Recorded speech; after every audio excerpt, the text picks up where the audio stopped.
Hello guys, आप सभी का स्वागत है पीपीआई ट्यूटोरियल में। मैं विकास कुमार आप सभी का स्वागत करता हूं। Welcome to PPI tutorial.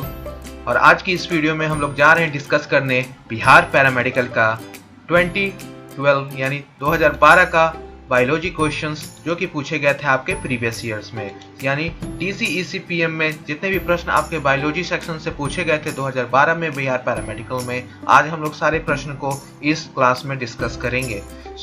Video को शुरू करने से पहले अगर आप लोग अभी तक इस चैनल को सब्सक्राइब नहीं किया है तो चैनल को सब्सक्राइब कर लीजिए, लाइक कर दीजिए और क्लास के बाद कमेंट करना ना भूलें कि आपको क्लास कैसी लगी।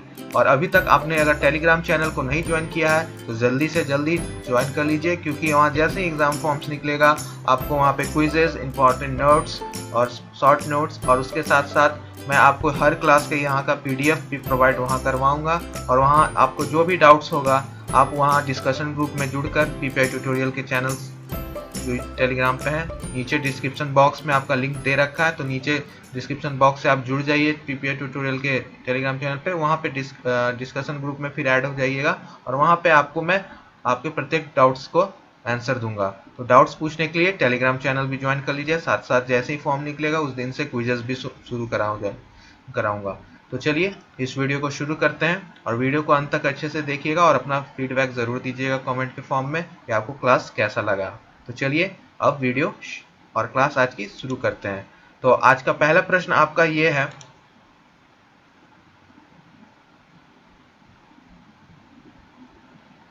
तो पहला क्वेश्चन आपसे पूछा जा रहा है, the excretion of bile pigments in the urine is indicates.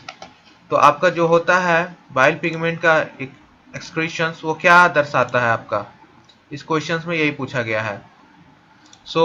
Pith वर्णक यानी पीथ यानी बाइल आपका जो एक्सक्रीट होता है वो आपका क्या दर्शाता है आपको बताना है, ठीक है। मूत्र में उत्सर्जित दर्शाता है, क्या दर्शाता है यूरिन में जब निकलता है बाइल। तो पहला है एनीमिया, दूसरा है डायबिटीज, तीसरा है रिकेट्स और चौथा है पीलिया यानी जॉन्डिस। तो एनीमिया, डायबिटीज, रिकेट्स और जॉन्डिस। तो आपको बताना है कि बाइल में अगर बाइल पिगमेंट्स यूरिन में आपको मिल रहा है प्रेजेंस तो वो क्या होगा। तो सबसे पहले वो आंसर होगा डी, जॉन्डिस। जॉन्डिस यानी पीलिया को भी हम लोग कहते हैं, जिसमें बाइल पिगमेंट्स का एक्सक्रीशन होता है आपका यूरिन में। तो पीलिया इसका एग्जांपल हो गया। वो कैसे कि आपका जो पीलिया होता है यानी बाइल जो अपना जॉन्डिस होता है तो उसमें बिलीरुबिन होता है, ये तो सभी को पता है बिलीरुबिन होता है, जो कि एक्सक्रीटेड होता है इन बाइल के अंदर और यूरिन के अंदर एंड यूरिन, ठीक है। तो बिलीरुबिन आपका होता है एक्सक्रीट, और इसका एलिवेटेड लेवल जब ये ज़्यादा मात्रा में हो जाता है तब इसका डिजीज रिस्पॉन्सिबल होता है आपका जॉन्डिस कराने के लिए। जब इसका मात्रा यूरिन और बाइल में ज़्यादा हो जाए बिलीरुबिन का, तो इसके वजह से आपका लेवल जब बढ़ जाता है तब जॉन्डिस होता है यानी पीलिया जिसको हम लोग बोलते हैं। पीलिया का कारण ये है, इसका लेवल जब इंक्रीज हो जाता है तो इसके वजह से आपका क्या होता है, येलो कलर होने लगता है आपका, येलो कलर बॉडी का, यूरिन का भी येलो कलर होने लगता है, ठीक है। थोड़ा थोड़ा सा येलो लगने लगता है और आपका हाथ में भी जो रहता है ना नेल्स, उसके पास भी आपको येलो कलर होने लगता है। तो ये कारण है आपका जॉन्डिस होने का, और ये चलते रहेगा। अगर इसकी और इंक्रीज होगा तो आपका जो फीसेस होता है, फीसेस का कलर ब्राउन हो जाता है। ब्राउन होने का कारण क्या है, तो आपका स्टरकोबिलिन उसके वजह से तो ब्राउन फीसेस हो जाता है अगर ऐसा ब्रेकडाउन होते रहे। तो ये था आपका इसका डिटेल एक्सप्लेनेशन। और बताइए ए से क्या होता है, एनीमिया से क्या होता है, खून का कमी, डायबिटीज यानी इंसुलिन का कमी, रिकेट्स यानी विटामिन डी का कमी। तो ये आपका पूरा डिटेल एक्सप्लेनेशन हो गया, ठीक है। विटामिन डी का कमी से रिकेट्स होता है, इंसुलिन का कमी से यानी बीटा सेल्स ऑफ लैंगरहैंस में इंसुलिन नहीं बन पाता अच्छा से, तो उसके वजह से डायबिटीज और एनीमिया यानी खून की कमी हो जाना। ये आपका हो गया पूरा डिटेल एक्सप्लेनेशन इस क्वेश्चन का। चलिए नेक्स्ट क्वेश्चन पे चलते हैं। नेक्स्ट क्वेश्चन आपसे पूछ रहा है, the sequence in tRNA used to bind to an amino acid it happens. TRNA में वह क्रम जो एक अमाइनो एसिड को जोड़ने में प्रयुक्त होता है, मतलब स्टार्ट कराने में सबसे पहले स्टार्ट कोडॉन क्या होगा ये पूछ रहा है इसमें। तो आपका तीन ऑप्शन है सीक्वेंस है, यूएए, सीसीए, यूजीए और डीएचयू। तो आपने ये चैप्टर पहले देख लीजिए कहाँ से रेफरेंस है। ये चैप्टर नंबर 6 आपका molecular basis of inheritance, molecular basis of inheritance, ठीक है, पेज नंबर 115 एनसीईआरटी का, जो आपका 6.7 टॉपिक नंबर ट्रांसलेशनल है, ट्रांसलेशन वहां से पूछा गया है। और उसमें एक पॉइंट है कि ट्रांसलेशन यूनिट जो एमआरएनए का होता है, उसको सीक्वेंस कराने के लिए सबसे पहले टीआरएनए में जोड़ने के लिए अमीनो एसिड से हम लोग एक यूनिट स्टार्ट कोडॉन यूज करते हैं, जिसको हम लोग बोलते हैं AUG। यानी इसमें क्या है, AUG है, तो आपका सी करेक्ट ऑप्शन होगा, AUG। वहां पे भी दे रखा है स्टार्ट और स्टॉप कोडॉन, तो ये वाला आपको वहां देखना है, ठीक है। अमीनो एसिड से इसको हम लोग क्या बोलते हैं, अमीनो एसाइलेशन ऑफ टीआरएनए। जब भी आपका अमीनो एसिड जुड़ता है तो उसको बोलते हैं, ठीक है। और आपने एल शेप में होता है, ये आपको पता ही है, टी एडेप्टर, उसका शेप किस साइड का रहता है, इस साइड का, इस टाइप का उसका शेप रहता है, एल शेप, ठीक है। ये आपका टीआरएनए का शेप है। तो एक बार ये क्वेश्चन जरूर देख लीजिए आके एनसीईआरटी से, चैप्टर नंबर 6 अच्छे से पढ़ लीजिएगा, ठीक है।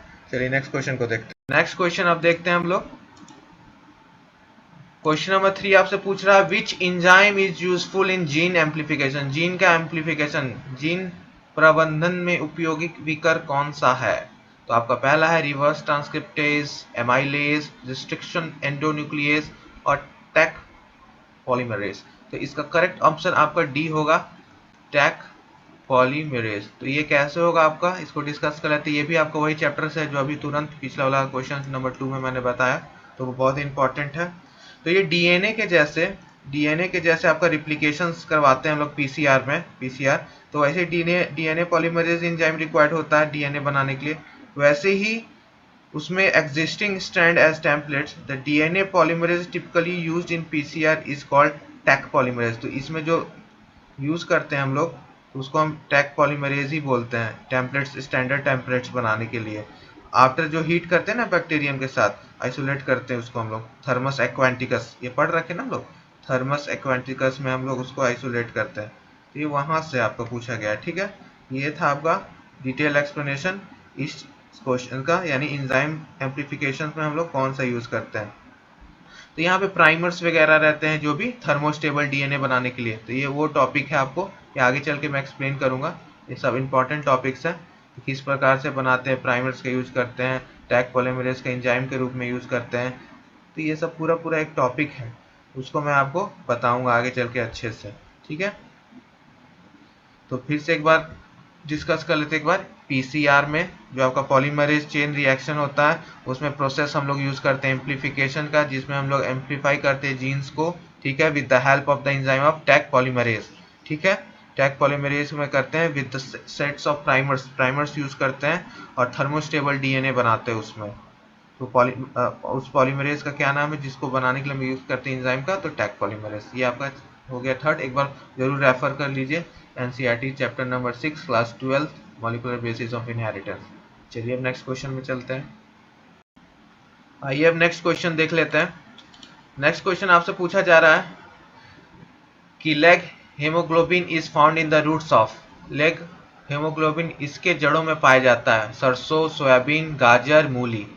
तो आपको बताना है mustard, soybean, carrot and radish किस में पाया जाता है। सो सबसे पहले ये लेग हेमोग्लोबिन होता क्या है ये डिस्कस कर लेते हैं। लेग हेमोग्लोबिन होता क्या है।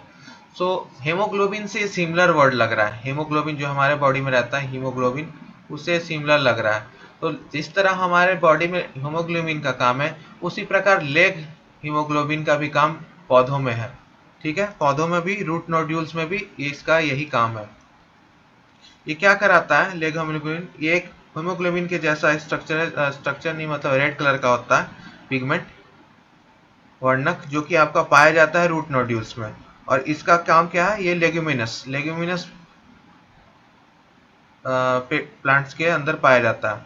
फॉर एग्जांपल सोयाबीन, सोयाबीन के रूट्स में पाया जाता है, ठीक है। तो सोयाबीन के रूट्स में पाया जाता है, और ये क्या हेल्प करता है, नाइट्रोजन फिक्सेशन, नाइट्रोजन फिक्सेशन में मदद करता है। और ये act as oxygen scavenger.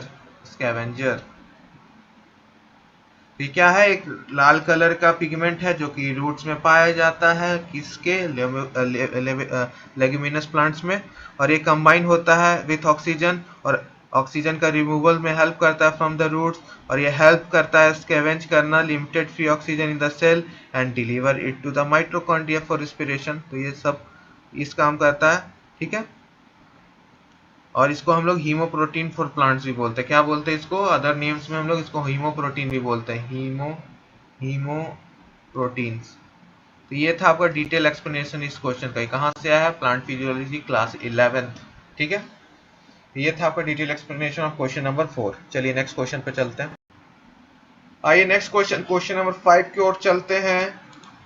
Question number 5 में आपसे क्या पूछा जा रहा है, in red algae cell wall which is present, लाल शैवाल की कोशिका भित्ति में क्या प्रेजेंट होता है, स्टार्च, सेल्यूलोज, काइटिन या फॉस्फोलिपिड। मर्न, सेल्यूलोज, काइटिन या फॉस्फोलिपिड कौन सा प्रेजेंट होता है। तो ये आपको एक बार और प्रश्न आ रखा है 2019 के बायोलॉजी प्रश्न में।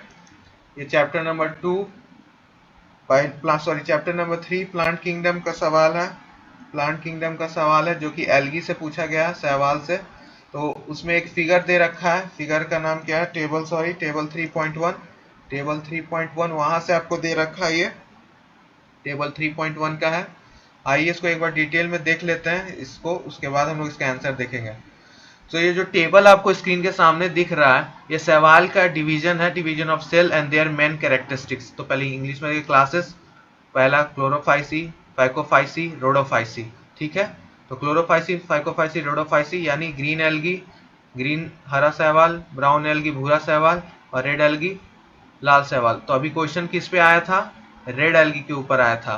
तो रेड एल्गी के ऊपर पूछा गया था कि सेल वॉल में क्या प्रेजेंट होता है। तो क्लोरोफाइसी में सेल्यूलोज होता है, फाइकोफाइसी में भी सेल्यूलोज और एल्जीन होता है, एल्जीनेट, और फाइकोफाइसी रोडोफाइसी में आपका सेल्यूलोज, पैक्टिन और पॉलीसल्फेट ईस्टर प्रेजेंट होता है। तो आपको यहाँ रेड एल्गी में पूछा है, तो रेड एल्गी में तो सेल्यूलोज दिख रहा है, पैक्टिन दिख रहा है, तो ऑप्शंस में आपका सेल्यूलोज दे रखा है, तो सेल्यूलोज सही आंसर होगा। साथ साथ प्रीवियस ईयर्स में आगे जब आप लोग देखोगे 2017, 18, 19 का प्रश्न जो कि मैंने ऑलरेडी सॉल्व करा रखा है, प्लेलिस्ट में एक बार जाके देखिएगा, तो वहाँ पे सॉल्व करा रखा है। तो पिगमेंट्स के ऊपर भी आया है, और स्टोर्ड फूड यानी स्टार्च, मैनिथेनॉल, नेमेरिन, फ्लोरिडियन स्टार्च, इसके ऊपर भी आपका सवाल आ रखा है। तो ये टेबल बहुत इंपॉर्टेंट है मेरे डियर स्टूडेंट। तो आपको ये टेबल अच्छे से याद कर लेना, ये पूरा टेबल हिंदी इंग्लिश दोनों में मैंने दे रखा है। तो इस टेबल को अच्छे से याद कर लीजिए, इस पे प्रश्न बहुत बनते हैं, तो आपको ये याद कर लेना है पूरा टेबल अच्छे से। चैप्टर नंबर 3 का, प्लांट किंगडम का, ये सब गोल्डन टिप्स है जो कि आपको मैं इजीली दे रहा हूँ कि आपको ये याद कर लीजिए। एक क्वेश्चन आ जाएगा अगर एग्जामिनर चाहे तो, किसी फॉर्म में आ सकता है आपको, colour name, major pigment, stored food, cell wall, habitat कहाँ है, फ्लैजियन नंबर क्या है, सब आ सकता है आपको, और आ रखा भी। अब जाके 2017, 18, 19 का प्रश्न देखिएगा, आपको पिगमेंट्स, रोडोफाइसी, फाइकोफाइसी और क्लोरोफाइसी यानी ग्रीन ब्राउन रेड एल्गी पे आपको प्रश्न आ रखा है, ठीक है। तो प्लेलिस्ट में जाके देखिए, पीएमडी करके एक बन रखा है प्लेलिस्ट में, वहाँ पे आपको पूरा मैंने सॉल्व करा रखा है, ईयर बाय ईयर प्रत्येक P C B, physics, chemistry, biology पूरा अच्छे से सॉल्व करा रखा है मैंने, ठीक है। सो इसका करेक्ट आंसर क्या होगा इस क्वेश्चन का, तो क्वेश्चन नंबर बी, सेल्यूलोज। क्यों, क्योंकि सेल्यूलोज प्रेजेंट था, हमने देखा भी, रेड एल्गी में आपका सेल्यूलोज प्रेजेंट होता है सेल वॉल में। तो आपको ये समझ में आ गया क्वेश्चन नंबर 5। चलिए क्वेश्चन नंबर 6 में चलते हैं। उससे पहले फिर से एक बार बोल रहा हूँ कि टेलीग्राम चैनल ज्वाइन कर लीजिए, वहाँ पे 2020 का कट ऑफ भी मैंने पैरामेडिकल का अच्छा से दे रखा है, लिंक डिस्क्रिप्शन में है। चैनल नेम आपका पीपीआई ट्यूटोरियल है, ठीक है। तो आप टेलीग्राम पे पीपीआई ट्यूटोरियल भी सर्च कर सकते हो, लिख के आपको मिल जाएगा, ठीक है। तो टेलीग्राम में भी जुड़ना है तो जुड़ जाइए, साथ साथ इंस्टा और फेसबुक का भी लिंक डिस्क्रिप्शन बॉक्स में दे रखा हूँ, वहाँ भी जुड़ जाइए, ठीक है। चलिए नेक्स्ट क्वेश्चन पे चलते हैं। चलिए अब नेक्स्ट प्रश्न में चलते हैं। नेक्स्ट प्रश्न आपसे पूछ रहा है, प्रश्न number 7, the number of classes in the union Arthropoda is. Arthropoda में आपको बताना है वर्गों की संख्या क्या है, यानी सब फाइलम में क्लासेस की संख्या कितनी होगी। तो 3, 4, 5, 6। तो सबसे पहले इसमें 5 होती है संख्या, वो क्या होती है, पहला होता है ट्री बिलो मोटोमॉर्फा, यानी ट्रिलोबाइट्स। दूसरा होता है आपका चिलीसिरेटा यानी CHILICRATA चिलीसिरेटा। थर्ड होता है क्रिस्टेसिया। चौथा होता है आपका मायरोपोडा और पांचवा होता है आपका हेक्सापोडा। तो ये आपका 5 होते हैं, ठीक है। ट्रिलोबिटोमॉर्फा यानी ट्रिब्लोबाइट्स, फिर आपका होता है चिलीसिरेटा, क्रिस्टेसिया, मायरापोडा और हेक्सापोडा। ये आपका 5 रहता है आर्थ्रोपोडा का। ये कहाँ से पूछा है? एनिमल किंगडम से, ठीक है। Animal kingdom chapter number 4 class 11th का सवाल है, फाइलम आर्थ्रोपोडा पे। ये था आपका क्वेश्चन नंबर 7, ठीक है। चलिए नेक्स्ट क्वेश्चन पे चलते हैं। चलिए नेक्स्ट क्वेश्चन देख लेते हैं। नेक्स्ट क्वेश्चन आपसे पूछ रहा है सल्फर अमाइनो एसिड इज, एक गंधक सल्फर युक्त अमाइनो अम्ल है, सेरीन, मेथायोनिन, सी प्रोलिन और डी एस्पैरिजिन। तो इसका करेक्ट होगा आपका मिथायोनिन, आपका यानी बी आपका करेक्ट आंसर होगा। क्यों? क्योंकि ये सल्फर कंटेनिंग अमाइनो एसिड होता है जो प्रोटीन से बना होता है, मोस्ट प्रोटीन से बना हुआ रहता है, और ये एसेंशियल न्यूट्रिएंट्स होता है हमारे डाइट के लिए, वर्टिब्रेट्स के लिए, ठीक है, हमारे लिए एसेंशियल होता है, ठीक है। तो आपका ये मेथायोनिन बहुत इंपॉर्टेंट है, ठीक है। तो ये था आपका आखिरी। Which of the following is not a leukocyte? इनमें से कौन सा ल्यूकोसाइट नहीं है? बेसोफिल्स, बी लिम्फोसाइट, सी साइक्लोमाइक्रोन, डी एस्नोफिल्स। तो आपको पता है इनमें से कौन सा आपका ल्यूकोसाइट्स नहीं है। तो ल्यूकोसाइट्स क्या होता है उसका हम लोग देख लेते हैं, कितने टाइप्स के होते हैं। ल्यूकोसाइट्स का टाइप्स कितना है? तो सबसे पहले आ जाता है आपका ब्लड के ऊपर है मोनोसाइट्स, ठीक है। दूसरा क्या है आपका लिम्फोसाइट्स। उसके बाद तीसरा क्या है आपका न्यूट्रोफिल्स।